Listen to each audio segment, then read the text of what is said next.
5 minutes. ಅವ್ರಿಗೆ 5 minutes ಮುಗಿಸ್ರಿ.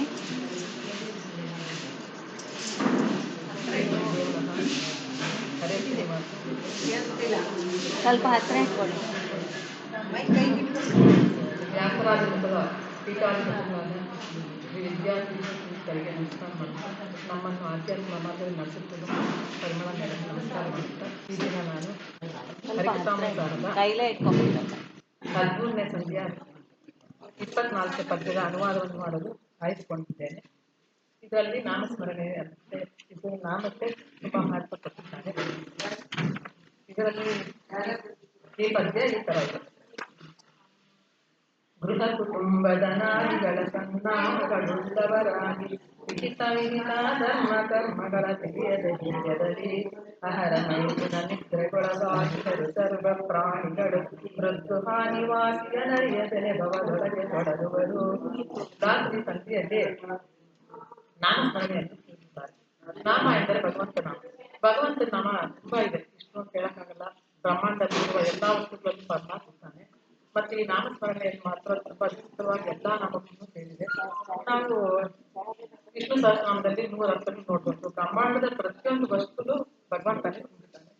ಹಾಗೆ ಪದ್ಯದ ಮೂಲಕ ಜನರು ತಮ್ಮ ಹೃದಯದಲ್ಲಿರುವ ದಿವ್ಯರೂಪಿ ಪರಮಾತ್ಮನನ್ನು ಮರೆತು ನಮ್ಮ ಕುಟುಂಬದಲ್ಲೇ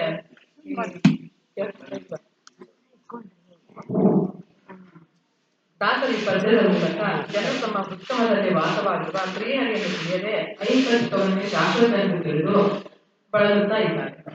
ಇದರಲ್ಲಿ ಏನ್ ಹೇಳಿದಾರಪ್ಪ ಈ ಪದ್ಯದಲ್ಲಿ ಇದ್ರೆ, ಗೃಹ ಕುಟುಂಬ ಧನಾದಿಗಳು ಅಂದ್ರೆ, ಗೃಹ ಅಂದ್ರೆ ತನ್ನ ತಂದೆ ತಾಯಿ ಮಕ್ಕಳು ಗಂಡ ಹೆಂಡತಿ ಕುಟುಂಬ ಅಂತದ್ದು. ಮತ್ತೆ ಗೃಹ ಅಂದ್ರೆ ಮನೆ. ಧನಾದಿಗಳು ಅಂದ್ರೆ ನಾವು ಸಂಪಾದಿಸಿದ ಆಸ್ತಿ.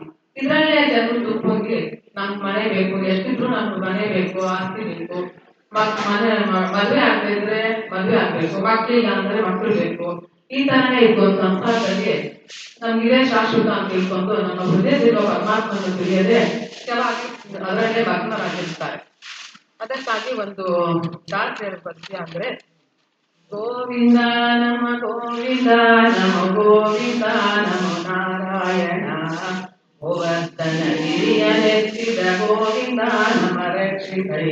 ಇದರಲ್ಲಿ ಏನ್ ಹೇಳಿದ್ದಾರೆ ಅಂದ್ರೆ, ಮಂಚ ಬಾರದು ಮಡದಿ ಬಾರದು ಸಂಚಿತಾರ್ಥದ ದ್ರವ್ಯ ಬಾರದು ಮುಂಚೆ ಮಾಡಿರೋ ಧರ್ಮ ಅರ್ಥಗಾರಿಕೆ. ಮುಂಚೆ ಮಾಡಿರೋ ಧರ್ಮ ಮಾಡ್ತಿದ್ದಾರೆ.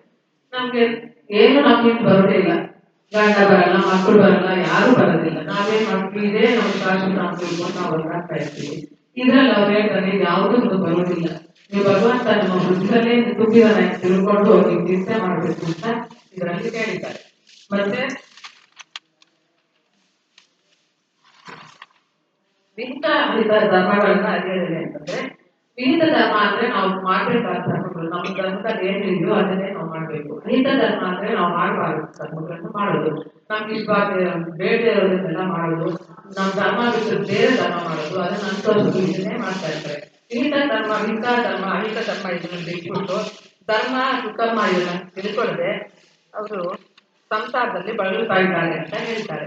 ಮತ್ತೆ ಈ ಪ್ರಾಣಿಗಳು ಏನ್ ಮಾಡ್ತಪ್ಪ ಅಂದ್ರೆ, ಅವು ನಿದ್ರೆ ಮಾಡುತ್ತೆ, ಮತ್ತೆ ಮಕ್ಕಳನ್ನ ಹುಟ್ಟುತ್ತೆ, ಮತ್ತೆ ಓಡಾಡ್ಕೊಂಡಿರುತ್ತೆ. ನಾವು ಅದೇ ತರ ಪ್ರಾಣಿಗಳ ತರಾನೇ ನಾವು ಅದನ್ನೇ ಮಾಡ್ಕೊತಾ ಇದ್ರೆ ಅದರಿಂದ ಏನು ಪ್ರಯೋಜನ ಇಲ್ಲ. ನಾವು ಅದು ಪ್ರಾಣಿಗಳ ಸಮಾನನೇ ಆಗ್ತೀವಿ ಅನ್ನೋದನ್ನ ಇವಾಗ ಹೇಳಿದ್ದಾರೆ.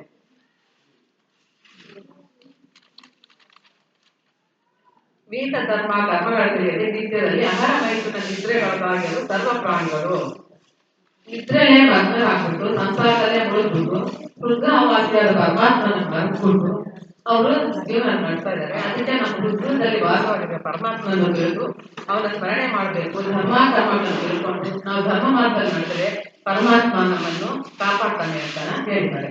ನಮ್ಮ ಉತ್ಸವದಲ್ಲಿ ನಿವಾಸಿಯಾಗಿ ಮೂಲೇಶ ನಾಮಕ ಪರಮಾತ್ಮನನ್ನು ಮರೆತು ಅವನ ಕರ್ತೃತ್ವವನ್ನು ತಿಳಿಯದೆ ನಾವು ಸಂಸಾರದಲ್ಲಿ ಮಗ್ನರಾಗಿ ತೊಡಗುತ್ತಾ ಇದ್ದೇವೆ. ಅದಕ್ಕೆ ಪರಮಾತ್ಮನನ್ನು ನಾವು ಅವನ ಸ್ವತಂತ್ರ, ನಿತ್ಯನು, ನಿರಾಮಯನು, ಅಪ್ರಮೇಯ ಈ ತರ ಎಲ್ಲ ತಿಳ್ಕೊಂಡು ಭಗವಂತನ ನಾಮಸ್ಮರಣೆಯನ್ನು ಮಾಡಿ ನಮ್ಮ ವೃತ್ತದಲ್ಲಿ ವಾಸವಾಗಿರುವ ಪರಮಾತ್ಮನನ್ನು ತಿಳಿಯಬೇಕು ಎಂಬುದನ್ನು ಇದರಲ್ಲಿ ತಿಳಿಸಿದ್ದಾರೆ. ಇಷ್ಟನ್ನ ಹೇಳಿ